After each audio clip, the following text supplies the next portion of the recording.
Welcome back, ladies and gentlemen. Another evening, working on the Nova. Dean's over the garage tonight, doing some concentric twisted wiring. He's just been doing all the wiring on his Escort, so he's like pretty much a dab hand at this. Professionals don't look, because it ain't perfect, and I'm cheating the rules on how you should be concentric twisting, but It's better than I would have done it. it comes out semi-round. Anyway, so yeah, concentric twisting. We've got a twisted pair for our big fuel pump, a single for our small fuel pump, and a blue one for the signal for the sender. So this is what's gonna go, like I just said in the last video, gonna run down the side of this car and feed all of these bits and pieces up here. We've got the dash all pulled out so that we can get to the wiring and stuff behind it all, and all that sort of stuff. I've taken the Digi Dash out. So this is an ASTRA GTE Digi Dash. So I've taken that out, and what I'm in the process of doing is taking out these little halogens, which are notorious for failing, or because of the little tabs on them, you have to like wiggle them to try and get them to work, and they're just a pain in the arse.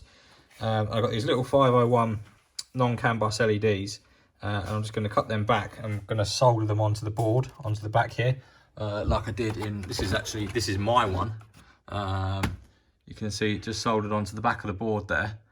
So you have nice bright white LEDs in the back of them that work really, really nicely. So I've just taken the 4 screws out. So this lifts off and shows you the inside of the Digi Dash. I mean, if that doesn't scream 80s retro electronics, I don't know what does. That's pretty cool. It is pretty cool. So, right, I'm going to get these soldered in. I've got my soldering iron warming up down there. I'm on the phone because my GoPro's run out of battery. So I'm not going to try and hold the phone and solder this. I'm just going to solder all this nice and neatly, and I'll catch up with you guys afterwards when we pop this back in the car, and I can turn it on and show you what it looks like. And then hopefully by then Dean would have finished this concentric twisting here, so we can start putting that in with the rest of the loom as well. And then we're going to start trying to look at running the cables for the gauges that are all going to go in the middle there, which are sitting down there at the moment. So right, that's on the list for tonight. I'm going to get on and solder this. See you in a second. Right, okay, so I've got the LEDs in the back of the panel there. So taking this all apart, put the 501s in there, and then I've just soldered some bulb holders, some 501 bulb holders onto the back of the loom there. So you can see they come on.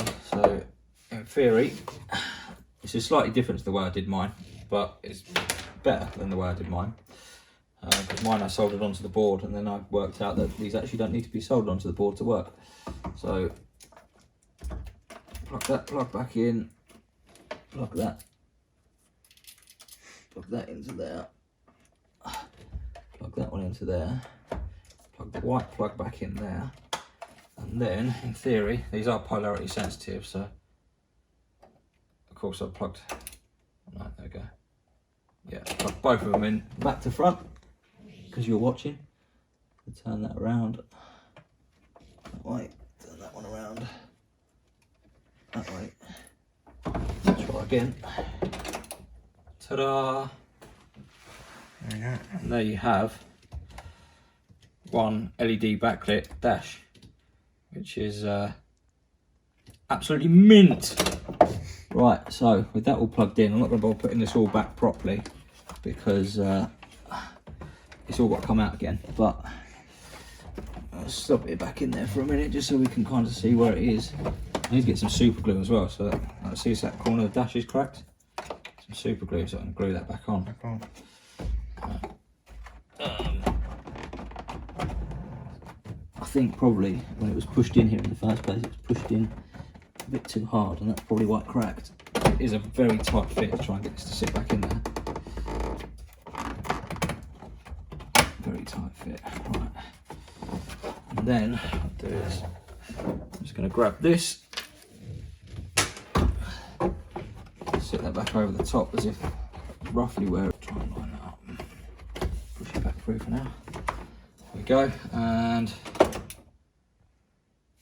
beautiful LED backlit LED dash, LCD dash, sorry. Quite happy with that. What do you reckon? It's quite good, isn't it? Yep. You got all that loom concentric twisted, didn't you? Yep. Let's if you pass that up, quickly just offer that in. Yeah. So what, you grab that. Oh, is it ready to go? More or less. Yeah. So then you've got the rest of this loom concentric twisted. So this end is going to go. Ooh, drop off that. Fine. This end's going to go sort of down here somewhere, and then this end runs up half and half. Up behind the cage. That one goes to there, and then that one's going to go up through there, round there, up to the back there, like that. Round two should just about reaching it. Yeah. You can go a bit further if you need to, because you can bring that one back on itself. And that one's going to go up there to those sensors and senders and stuff, and connect all up. And then we've just got a couple of grounds to go in, but we're going to ground them local to the body. Wonderful. Right, I'm going to go home for a beer and a shower and just get some sleep. I'll catch you guys in a second. We'll do a bit more wiring. A few moments later. Right, picking up where we left off the other night then. Those two little dodgy videos filmed on my phone because the GoPro ran out of battery, but yeah, picking up from there. So you see us obviously put the LEDs in the back of the dash, and we pretty much called it a night after that. So what I'm doing now is picking up where we left off. I've got the AEM, the AFR gauge, all mounted up in this little panel. This panel sits down the bottom there, and then we've got this holder here which is going to sit up there. So yeah, basically I'm just going through now, starting to wire everything up. So we've got the main fuse panel down here. Thankfully there is there's three spare fuse holders in there that aren't being used. So all I need to do for all of this is get the multimeter out, find out which one of those is a switch live. I will then repurpose that into being the switch live for all these gauges and stuff. So at the moment it's just a case of getting all my wires over here, this nice little bundle there and everything else on the reel down there, run backwards and forwards around here, lives and signals, and then working out where all my signal wires are going to go. I'm not going to bother filming that because it's going to take me hours to do and it'll be really boring to video. So I'm just going to get it all thrown in, and then I'll give you guys a little update when it's all in and nice and looking lovely. And you can see how much nicer it looks when you concentric twist it and everything. It actually looks like it should be part of the loom. So yeah, right, cracking on then, catching in a minute. More moments later. Okay then, boys and girls. Okay then, I don't know where that came from. It has been a few evenings worth of wiring, 2 evenings worth of wiring, but it has come out very nicely, even if I do say so myself. It still looks like a little bit of a mess because this needs sorting out, which I'll try and get round to at some point, but this was already there and everything works, so for now I'm going to leave it. If I get time I'll sort it out. But what we have done is we have taken this one, I don't know if you can see, but I've taken this spare fuse, which actually I didn't have a maxi fuse, so I've just bridged it with a bit of cable for now. But I've taken the spare fuse out of there, out of the existing fuse box, which was quite nice and neat, to power everything that needs to switch live for the gauges. So that runs up, and you can kind of see here, it's this twisted batch here, which just is all completely tied in now with the existing car loom. And then we've got one little twisted loom that comes up to these top of these gauges here, and then another one that comes down here into the back of these gauges. As you can see, I tried to keep it all as neat as I could in the back of the gauges. This one's a little bit messier on the back just because of the way it has to go up through there, and there's not a lot of space inside this gauge cluster, not like on the back of there where it's just all open. This cluster doesn't give us quite as much room, but everything is all in and it does work. The other thing I've done is I've taken the illumination for the gauges off of the headlight side light switch, so when you turn the side lights on, the gauges come on, which is quite a nice little touch. And then obviously with these ones down here it does the same. Hang on, prop them there. It's the same with these ones. Now this one has got an LED in, but actually I don't know whether the LEDs are any are good or not, because they kind of don't really light it up quite as well. But we'll see once we get it out in the dark. We can always swap it back over. But I think that one's obviously got the yellow old halogen style in. So they're the ones that we're probably going to keep in there. But that obviously all works. If I turn the ignition on, the fuel gauge does its little calibration thingy and then sits where it's sat. Now this needs calibrating a little bit. So we've got a VDO sender and an autometer gauge. Obviously the two are completely non-compatible. I think that's meant to be a 90 to 5 ohm sender, but I need to double check because I programmed that in and it's not quite right. This is like 135 ohms empty, 0 ohms full or something like that. I can't remember off the top of my head, but what we've got is a little gauge matcher down here, which those of you who saw Little Red, we put one of those on there, or we tried to put one of those on there to make it work with the Digi Dash. Didn't really work with the Digi Dash because of how these work. Then don't really work very well at all, to be honest. But with these gauges, it works really, really nicely. So we've got that wired in. So that basically, that box down there, there's a whole little bit of circuitry in there. In fact, I do have the instructions here somewhere. I'll show you what they look like inside. So yeah, that's what it looks like inside. That's the PCB board. But basically, that takes the signal from the sender, converts it, and shoves it out the other end to the gauge at the right ohmage to make them read correctly. Quite a nice little bit, but quite a nice little bit that, and it's not overly expensive. I think it's about 45-50 quid. So yeah, pretty good. Oil pressure gauge, obviously that's a mechanical oil pressure gauge, so we've just got that line there that I've got to run through to the bay. The boost gauge again is mechanical, so just got to run a line for that. Oil and water gauge up there. I've got these cables go through into the engine bay and I've just got to be connected up. But if I just ground these out quickly, you'll see that's the water one, all working as it should do, and that's the oil one, working as it should do. So yeah, all in all, we've got gauges. The Digi Dash works as it should do. So yeah, I'm going to get this all buttoned up and all put back into place nicely as it should do. We've got this bit that needs to go back on. I'm also going to run the cable up the back now for the hazard light switch, because that's down there somewhere, so I've got to fish that up the back. But I'm going to get all this dash put back together and all the glove box back in, because that is all the wiring done for now, I think. Obviously you can see we've got the little AEM sensor thing in here for the AFR. That's just all bundled up here for now. What I'm going to do with this, because turbo's up the front, and I don't like, I've got mine quite close to the turbo and it's not the best. I've killed a sensor already. So what I'm going to do is, I've got the sensor, and obviously when we do the exhaust, I'm going to put the sensor sort of under here somewhere, so that it's a reasonable amount of distance away from the turbo, so that cable, rather than going through the engine bay, will just drop through the tunnel here with a little grommet, and plug in to the sensor in the exhaust, which I have got all the exhaust bits now. They all have all turned up, so we'll be cracking on with that next week, which will be nice.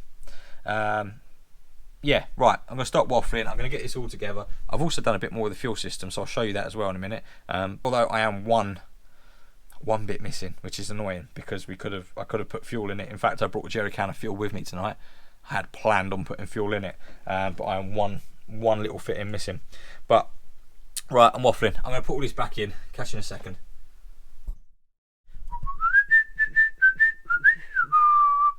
Right then, it's all back in. This is just loose at the moment. I still need to sort the boost gauge out, because the line in the back of that is pushing it out a little bit. Still need to sort that out, so this needs fixing still. But apart from that, everything's back in. If I turn the key, you can see, oh, hang on, no, because I've disconnected the battery, so that's not going to work. Anyway, that's all back in. I've got the wiring for the oil temperature gauge and the coolant temperature gauge through the bulkhead. You can see on this side I've taken all the breather tank and everything out. Started taking it all apart, and I've pulled this loom out here all the way back to here, and split the loom. And I've got my pink wire coming out down here for the coolant temperature gauge. Excuse me. And a green one popping out just inside this tray here, which is going to go, there's a little hole in the bottom there, it's going to go through there down onto the back of the T-piece, which sits on the back of the block. So that is where all of that's going. Now, originally, Wes had planned to use one of these little T-in pieces that was in the box behind me, so that was where the sensor pickup was going to come from. Now, that would mean running the cable all the way around, and then it would have to kind of go in this hose here somewhere, which is too big anyway. So yeah, bit of a mess. So what I did instead was I removed the thermostat housing. As you can see, you've got two in there already. You've got the one for the ECU and the one for the dash. So we're going to have three sensors essentially, one for the ECU, one for the dash, and then I've taken this out and drilled out the top of this housing, because this is just a blank in here. There's just blank. So drilled that out, tapped it out to 1/8 MPT and shoved that sensor in there. Now I don't know if this sender is going to work very well with that gauge or not, because this is just a Mickey Mouse sender, I think, from eBay. So don't know whether it's going to work very well with the automated gauge, but we've got it, so might as well try it. There's no harm in it. So yeah, that's what I've done. Drilled and tapped that in there. So this will sit in there like that, nice and neat. And then all the coolant sensors come out of the loom in the same place, 1, 2, and then obviously there'll be a terminal on there, 3. And this obviously all sits behind that breather tank, all nicely tucked out the way, nice and neat. And then that one obviously comes in there, drops down the back, again nice and neat. No cables on show really. So I'm going to finish off getting that buttoned all up and in, and then we'll have a look at where we're at, because it's getting pretty late. Getting pretty late, 2 minutes past midnight, but I'm jacked up on Red Bull, so I probably will carry on for another couple of hours. But I think once all that's done, that's kind of all the wiring that needs to be done, which means we can start looking at engine stuff. And once we start looking at engine stuff and we go over the engine, we can first start. Right, I'm going to carry on, catch you in a minute. Right then, where did we leave off? Right, we left off, I've just got all this wiring in. I didn't actually do that much more after the last clip you just seen, because it was really late and I went home to bed. But got down here this evening and I had a little side job to do, so I left the Nova for a minute, out, still hot. I actually had to make up this this big piece of bar here. It's actually for a thing at work. Someone managed to reverse their big 20-ton Arctic lorry into a set of gates. And obviously it bent the living daylights out of the stay bar that sits inside the frame. So made up a nice new one of those. It's fairly heavy duty, welded a little gusset in there. I'm sure they will still manage to bend this one at some point, but they'll have fun trying. Anyway, side projects aside, that's all sorted. I've got all my cutting and welding and all that gear out already this evening, so obviously I've done that. So I thought while I was at it, I might as well sort the gear linkage out for the Nova. So as I said in the previous video, these have to be modified in order to get the correct throw. Basically this piece of bar here that goes between here and there has to be cut down by 30mm, which makes it very difficult to fucking weld the other side up actually, but basically yeah, this has to be cut down by 30mm to make it work. So what I'm going to do is, and I've seen a few people, they just cut them down there and try and weld them on this side, and it doesn't look great, and it doesn't look like it's got the strongest weld in the world and all that nonsense. So what I'm going to do to make sure that this is kind of foolproof is I'm going to grind this little rounded rivet end off so I can get this bush out. That's going to get rid of that, so I'll then be able to drill out this from the inside. I can then slide this through 30mm, drill it on that side and plug weld it from that side. Try and get a nice couple of welds around this side so that it's fully tacked in.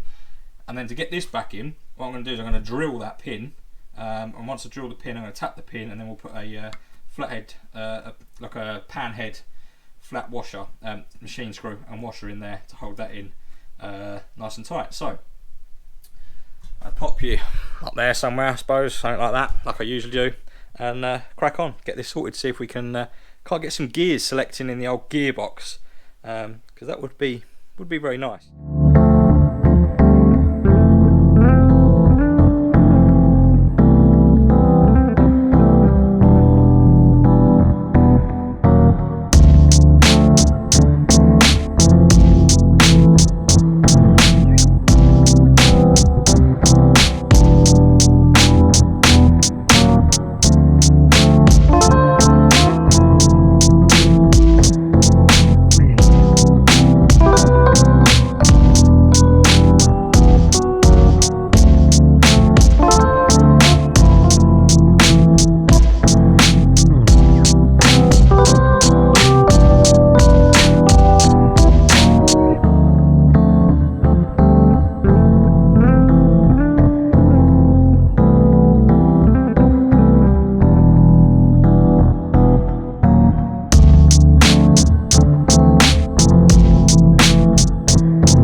So let me just spin this round. You can see what I meant about putting a screw in there. So I've drilled and tapped that for now. I've cut this a bit too short, this screw, but I will make a slightly longer screw in a minute and put a spring washer in there so it stays tight. And then inside there, I don't know how well you're going to be able to see or not, but I've got 2 tacks in there, 2 healthy tacks on now. What I'm going to do is I'm going to put this in the car and make sure that I can get all the gears before I fully weld that, because the last thing I want to do is have this out of alignment. Yeah, because if it's out of alignment, we're not going to get any gears, are we? So, but for show purposes, spin this round. Doesn't want to spin round that way. This is a bit bent, this linkage, to be honest. I don't know if it's been like it's all worn funny on one side of the bush. I think it's probably just maybe had a hard life. But what I'm going to do is pop this back together so that you guys will be able to see what it looks like once it's all together. Okay, so basically, yeah, that's going to sit in the car like that. This is going to attach to the fork that's on the gearbox, and then obviously you've got left, right, front, back, round and round to get all your gears. But let's throw it in the car and see what we've got, where we've got to, and hopefully that'll all be good. Pop it out, weld that up, lovely job. We'll all have gears. I might even try and give it a bit of paint or something because it's a bit rough. But right, let's crack on. Right, that was quite easy actually. Well, I say quite easy. I've not tested it yet because, in the spirit of honesty, I was going to test it in front of you all so we can see whether it actually works or not. But it's all back in down there. It's quite difficult to see. I have had to slide a bolt in here at the moment because I'm missing that pin. I don't know where that pin is. I'll check the box that Wes dropped over. It might be in a box somewhere. But if not, we'll have to get one of those pins. But I put a bolt in there for now. It should just about clear the speed sensor. But I've got it bolted up underneath. Now, lining these linkages up is a bit of a two-man job, to be honest, because you kind of need someone to sort of hold that in position whilst you connect it up underneath. So it's kind of eyeballed, so it might need a little bit of fine-tuning, but I think it's pretty close. So it's in neutral at the moment, or should be in neutral at the moment. Sounds like neutral. Gear knob needs sorting out. So let's go first. Oh, that went in. Second, that went in. Third, a little bit off, but it's there. Fourth, fifth, sixth there somewhere. I think I might have to trim this little white piece on here. Some people have had to do that. There's like little guides in there, so I might need to trim that to get 6 because it's not quite going far enough over. But I've got first, second, third, fourth, fifth. Not quite 6. Reverse is a push down reverse. I've got reverse. Well, do you know what? Mint. I'm going to quickly take that out, which is frustrating, but take it out, drill it, weld that fully, and that's the gear linkage done. So that's gears. We've then got gears, we've got gas, we've got brakes. So theoretically, throw some seats in it and we go for a drive. It's getting close real quick. Right, I'm going to get that out, get that welded. Not going to video it because you've seen it all before, and then I'll catch you in just a second. 2 hours later. Right then, all back in. Obviously very difficult to see, but nice big blobby spot weld on there to keep it all together. And then you can kind of just see, I might be able to show you with my phone light actually. You can see the screw that I put in on the top there. Well, you actually can't really see it at all, but I got the screw in, got the tension just right, and then basically I just put a tack weld on the side of the screw, just stop it backing out. I had a spring washer on there, but thought once it's in, innit? So put a little tack weld on there that can be cut off if we need to take it out and amend it or change the bushings or anything at any point. But just a little tack, just hold it in place so that nothing goes wrong. I have also just trimmed down the edge of the edge of that stop there. Obviously, because these were only ever designed as a 5-speed box, there was not enough room to push the gear lever over that way to get 6. So trim that down, and then we have now got, if I push down, there's reverse, there's first, there's second, neutral, third, neutral, fourth, neutral, fifth, neutral, 6. Boom, Vauxhall Nova, 6-speed gearbox. Lovely job. Right, to be honest, this video has taken 4 nights to record. I can't even remember where we started, but this is where we're going to finish.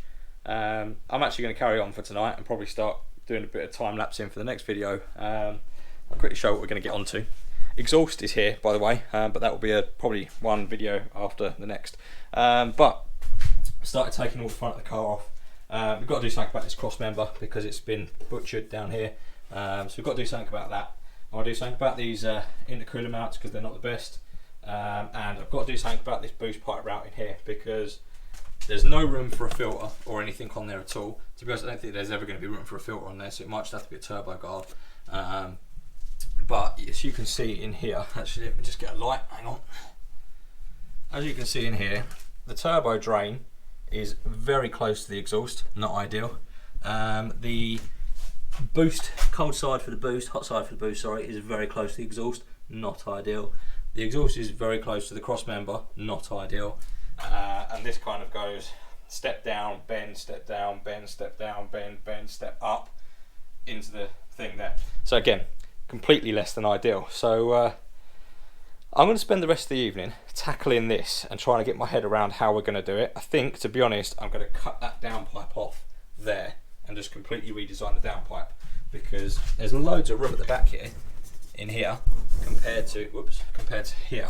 So, I mean, this has already been cut out, so I'll plate this, but rather than try and cut it out anymore, I'm going to try and attempt to move this downpipe into a better position, which will then allow us to move that into a better position so it's not close to the oil drain, and then should be give us a bit more clearance around hot side on the boost as well. So yeah, whole little batch of things that I think can just be done better there. So I'm going to crack on with those, and once I've got all that sorted, well, I mean, in theory, if I threw some oil in it, threw some fuel in it, it would start. So, well, watch this space. Next video, we probably, no promises, but we will probably start in the little Blue Nova. Right, sweet. Like, comment, subscribe, as always, and I'll see you on the next one. Ta-da!